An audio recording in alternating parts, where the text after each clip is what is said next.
On poursuit la série d'interviews autour de Apocalypse à Carson City. On a parlé de la BD avec son auteur Guillaume Griffon. On a parlé un peu du jeu qui est Apocalypse au zoo de Carson City avec Alexandre Droit. Je vous propose de parler à nouveau du jeu, cette fois avec Florent Toscano qui dirige les jeux au plat. Bonjour Florent. Bonjour, bonjour. Alors, vous n'êtes pas que éditeur, vous êtes aussi créateur de jeux. Avant de parler des jeux au plat, de Apocalypse, on va s'intéresser à vous. Comment vous êtes venu dans le monde du jeu? Eh ben, parce que j'aime jouer déjà, avant tout même. Et surtout, à la base, j'avais créé une association de jeux à Ussel, en Corrèze, d'où je viens, où on organisait des manifestations autour des jeux de société et puis du jeu en général pour la ville. Et puis on avait ouvert un bar à jeux associatif à Ussel. Et puis on organisait, le festival existe toujours d'ailleurs, un festival au mois d'août, avec plein d'auteurs, d'illustrateurs, d'éditeurs de jeux, de distributeurs. Et puis on avait à l'époque un webzine, puisqu'à l'époque on n'appelait pas ça des blogs encore, un webzine qui parlait quotidiennement des jeux de société. Voilà, à l'époque où il y avait que quelques blogs qui en parlaient, nous on en faisait partie. Alors le webzine n'existe plus, le festival existe toujours, les animations existent toujours, le bar à jeux existe toujours. Mais du coup je m'étais fait tout un réseau de copains, auteurs, éditeurs, etc. Et puis petit à petit j'ai eu envie de m'y mettre jusqu'à ce que ça prenne tout l'espace et puis que je ne fasse plus que ça. Et donc, vous avez commencé par créer des jeux ou vous avez commencé par éditer des jeux et ensuite la création? Les deux. Alors non, en fait, j'ai commencé par créer un premier jeu qui s'appelait Pom Pom. Et Yves Renaud, donc un copain distributeur, donc chez Pas Édition, que j'aimais beaucoup, quand il a joué, il me dit écoute, ouais, il est vachement bien, donc qu'est-ce que tu veux en faire? Je dis j'en sais rien. Il dit écoute, si tu l'édites, nous on le distribue. Et du coup, c'est comme ça qu'on a monté la maison d'édition au plat pour éditer ce premier jeu en fait. Alors, cette maison, elle a quel âge à peu près? Elle a 6 ans. Donc, on peut dire que c'est une jeune maison d'édition en fait. Oui, à 6 ans, on est encore jeune, hein. Ouais. On arrive au primaire. Et vous n'avez pas qu'un jeu dans votre catalogue, vous en avez plutôt pas mal. Et vous avez une particularité, c'est que vous avez certains jeux qui sont des adaptations.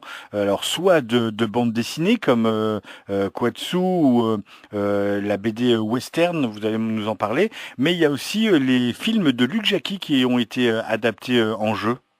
Oui, oui, c'est vrai. Alors en fait, ça s'est fait comme ça. À la base, c'était pas du tout même une volonté de faire des adaptations et des licences comme ça.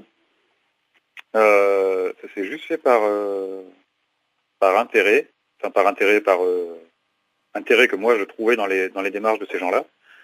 Ça a commencé avec Il était une forêt finalement, le film de Luc Jacquy. Et quand j'ai vu qu'ils travaillaient sur ce film-là, ça m'a vachement intéressé. Je suis rentré en contact avec eux et puis ça s'est fait très naturellement comme ça.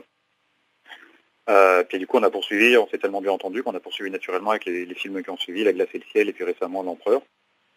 Quant aux frères Jouvray pour la série de BD Lincoln, en fait, moi je suis toujours super fan de Lincoln, la BD, et je voulais faire un jeu Lincoln, mais sans forcément l'éditer, en fait, juste pour qu'il y ait un jeu Lincoln qui existe. Et en fait, quand j'ai fait le jeu, je l'ai présenté aux frères Jouvray, ils ont adoré, et du coup, on s'est dit, allez, c'est bon, on l'édite, on le fait ensemble, et voilà. Donc voilà, à chaque fois, les choses se font vraiment comme ça, et puis c'est plutôt chouette. Mais du coup, c'est vrai que dans notre collection, sur 12 jeux, il y en a 5 qui sont des licences.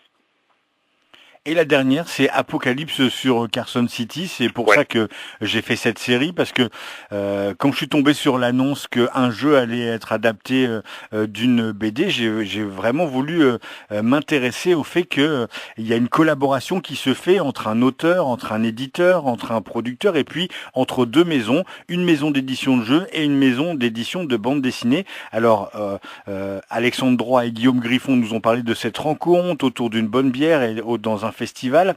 Comment se fait le travail entre une maison d'édition de jeux et une maison d'édition de bande dessinée pour sortir une adaptation? Alors, entre les deux maisons d'édition, tout à fait honnêtement, il se passe très peu de choses, si ce n'est la volonté commune, finalement, de faire le jeu. Donc, c'est-à-dire que nous, quand avec Guillaume et Alexandre, on a voulu faire le jeu, il a fallu que je contacte Aquileos, donc la maison d'édition de la série de BD Apocalypse. qui étaient tout de suite partants, qui ont bien aimé l'idée, et puis du coup on fait une licence, on achète une licence à Akileos en fait pour pouvoir utiliser la marque Apocalypse. Et puis bien sûr Akileos a droit de regard sur tous les éléments, puisque l'idée c'est que ça ne dénature pas la marque, mais qu'au contraire ça l'apporte. Nous ça tombe bien parce que c'est exactement l'idée aussi. Et ensuite tout le travail s'est fait vraiment entre nous trois en fait, avec Alexandre et Guillaume pour développer le jeu. Le fait est que Akileos a cette qualité de complètement faire confiance à ses auteurs, enfin en l'occurrence en tout cas faire complètement confiance à Guillaume et à ne pas vouloir le déposséder du tout de sa série, de sa BD. Et du coup c'est pour Akileos, c'est vraiment Guillaume qui gère le truc en fait et qui est maître de sa série, de sa marque. Du coup le travail s'est fait avec Guillaume principalement. Alors, est-ce que pour Opla, ça veut dire que avoir des envies, parce que vous avez des envies, vous adaptez des jeux, vous allez continuer à vous intéresser au monde de la bande dessinée ou du cinéma pour proposer d'autres jeux qui seront adaptés? Bah oui. Alors oui, mais encore une fois, sans que ce soit une volonté. Alors c'est vrai qu'au niveau de la BD, moi il y en a plusieurs, je suis quand même lecteur de BD, du coup il y en a quand même plusieurs qui me titillent et pour lesquels j'aimerais bien faire des adaptations, parce qu'en plus, je trouve qu'il y en a certaines, ça s'y prête particulièrement. Le cinéma, après, pourquoi pas. Le cinéma c'est très compliqué au final, parce que pour le coup c'est quand même un milieu qui est très tentaculaire. Déjà il y a une quantité incroyable d'intervenants et tout est un peu plus compliqué quand même. Même quand ça se passe le mieux du monde, ça reste beaucoup plus compliqué. Mais par contre, c'est hyper réjouissant quoi, de pouvoir travailler main dans la main avec des équipes de qualité comme celle de Luc Jacquet, avec une telle intelligence, que ce soit avec la maison de production des films, donc c'est Bonne Pioche en l'occurrence, ou avec le distributeur des films, donc là c'était Disney Nature. Tout se passe super bien, donc c'est vrai que c'est extrêmement plaisant finalement de pouvoir travailler avec des grosses structures comme ça, mais que ça soit en bonne intelligence. Et puis, Donc à suivre, pour l'instant il n'y a rien dans les tuyaux en tout cas. et puis ça se retrouve dans les jeux parce que quand on regarde les boîtes, en tout cas des films de Luc Jacquet, on se retrouve avec vraiment des superbes boîtes de jeux et du très beau matériel. Ah bah ça on essaye beaucoup de beaucoup bah là en l'occurrence les couvertures des boîtes de ces trois jeux-là sont les couvertures, les affiches des films, donc forcément c'est on a Disney derrière et Bonne Pioche qui bossent là-dessus, donc forcément ça fait des très belles boîtes. Mais après le contenu du jeu, on le travaille toujours beaucoup graphiquement justement pour que ça soit le plus beau possible et puis que ça colle, que ça soit vraiment très très proche de la charte visuelle et de la démarche globale du film à chaque fois. Et puis il y a une autre démarche avec Opla, c'est que tous les jeux sont fabriqués en France avec une charte et un label éco-fabrication, hein. Ouais, alors le label, c'est un label à nous, hein. C'est pas un label qui existe. Après dans le jeu, dans les règles, et puis nous sur le site internet, on explique un peu tout ça un peu mieux. Puis on va aller plus loin dans ce sens, d'ailleurs on fera de plus en plus de vidéos et puis d'articles pour expliquer tout ça. Mais oui, l'idée, ce qui est le plus important déjà, c'est que c'est fabriqué tout localement, en fait, ça ne vient pas de Chine par tanker. Donc déjà, pour limiter l'impact environnemental et puis qu'économiquement ça fasse un peu de sens. Et dans le même sens, on n'exporte pas nos jeux dans des pays trop loin, en fait. Alors, on le fait en Belgique, en Suisse, voilà, les périphéries proches de la France. Et quand ça va plus loin, en fait, on vend les jeux sous licence à des éditeurs dans chacun des pays, en fait, qui s'engagent à fabriquer le jeu sur place systématiquement. Ce qui est une super démarche, hein, ça. Ben, en tout cas, c'est comme ça sera jamais autrement, et si ça devait être autrement, ça ne sera pas. Alors l'actualité donc de Opla, c'est la sortie d'Apocalypse, sortie du jeu le samedi 30 septembre dernier. On va pouvoir le trouver partout en France. Ah oui, partout en France, en Belgique, en Suisse, dans un premier temps. Ouais. Et est-ce qu'il y a une autre actualité qui va arriver pour les jeux Opla?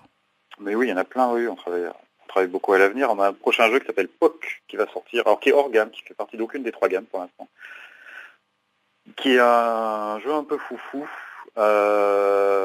qui sort pour le fin février en fait, pour l'occasion du Festival international des jeux à Cannes.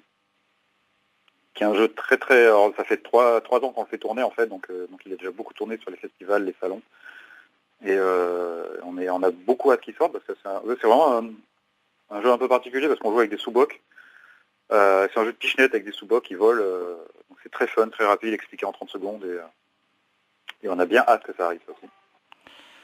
Merci beaucoup, Florent Toscano. Je rappelle que vous êtes éditeur et créateur de jeux, que vous êtes celui qui s'occupe des jeux au plat, qu'on retrouve sur Internet avec le site www.jeux avec un X, parce qu'il y en a plusieurs, opla.fr,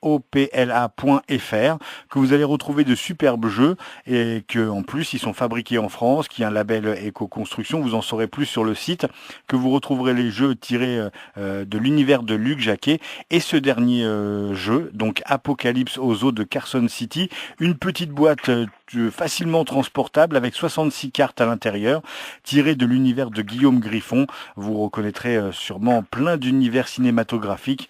Celui qui est cité le plus souvent, c'est quand même Quentin Tarantino. Merci beaucoup, Ouais. Florent, et puis à très bientôt. Mais oui, merci à vous. À bientôt. Autour d'un jeu.